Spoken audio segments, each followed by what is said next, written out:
Alright, all praise to Yahweh Shem Yahushai. Once again, this is a quick lesson. This is just like a quick thought I had. I was just doing some errands, and while I was driving and all that, I didn't have a camera in the car, but I just had, it was just like a reflection on something that happened at camp previously, when we closed down last week. We were dealing with the scoffer at the end of camp, so there was just a spirit of just indignation, or at the end of the camp before we we usually have a post camp council and things like that. All right, and it's like one of the officers, he was just he was just rebuking just the people around us outside the camp. All right, because so we come out every week. He was just talking about it's pretty much it's basically fuck all these people out here. All right, and all that. Or and in the middle, and we were discussing just other basic things every week. All right, and then this couple came up. All right, and the guy, he was just well, not all of us are ignorant. All right, and whatever, that might be the case, but the thing is, say why are you telling us? Why are you trying to prove it? Why are you trying to prove it to us? Because the person you have to answer to is Yahweh Shem Yahushai. And I know it was someone from another Israelite group. He said if it don't apply, just walk on by, basically. All right, because he was just in the middle of rebuking, it's the black woman, which is all the tribes, and so on and so forth. From time whoever gets offended, all right, that means it must apply to him. Even the tribe of Benjamin, they have this proverb. I forget how it goes, but it's talking about throwing a stone into a pond and then the fish something like that. Basically saying or you can bring up a subject matter, and who's offended, that must be who it applies to. All right, but the point is, we don't know. Maybe that individual's a part of the elect or whatever. All right, but the thing is, you don't have to come up and you don't have to prove to us that you're not one of those people if you're not one of those people. I mean, all right, but just gonna let the scriptures talk. All right, Philippians, all right, 2:12. Wherefore, my beloved, as ye have always obeyed, not as in my presence only, but now much more in my absence. Or as far as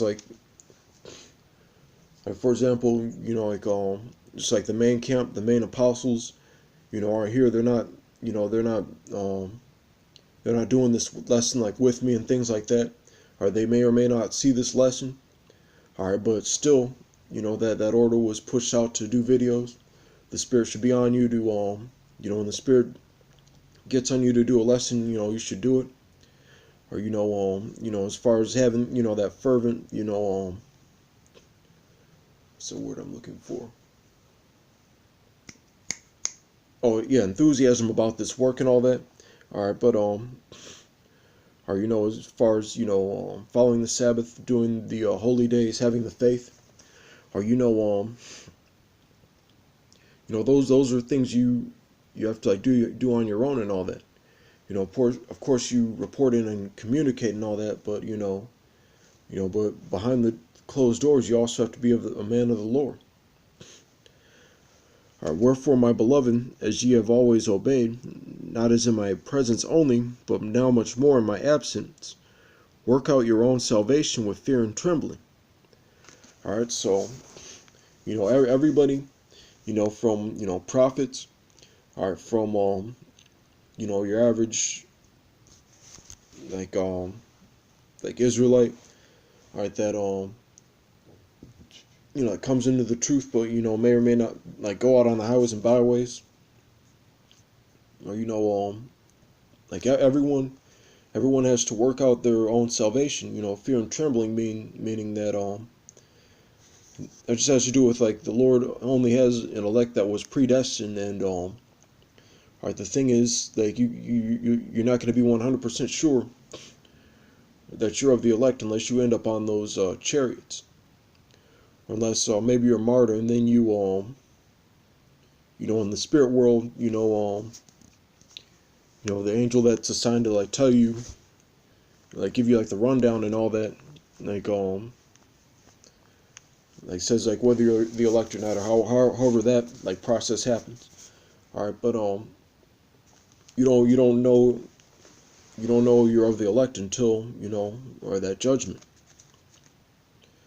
All right, so as far as like that's not really something you have to like come and prove to us. At the same time we have it's just like the spirit of like discernment and all that. Of course, like sometimes it shows like on the outside like what you've been doing like behind like closed doors and all that, but as far as like it's like overly like, just trying to improve yourself, like we're not the ones who can save you.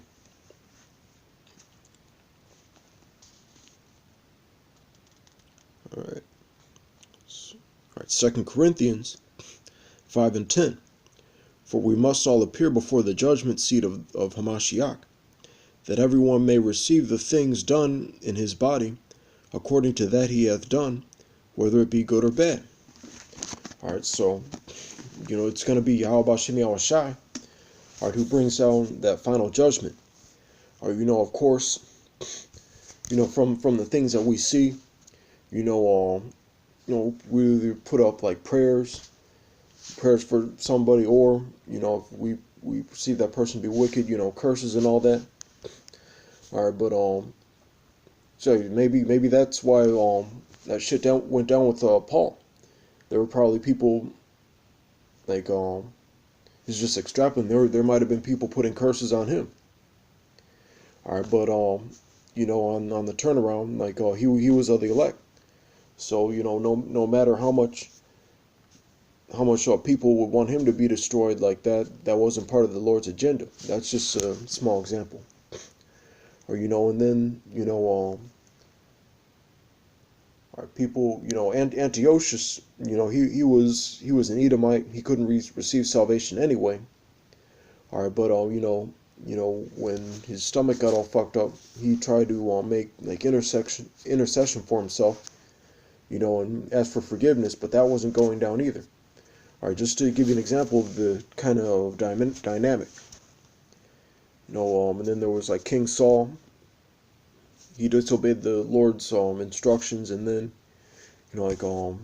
Samuel in the spirit world told him that the Lord wasn't dealing with him. So just like long story short, it's all going to be in the Lord's hand, like as far as like the last go around and all that. But with that, I want to say all praise to Yahweh Shem Yahweh Shai. All right, double honors to the apostles of GMS, and Shalom.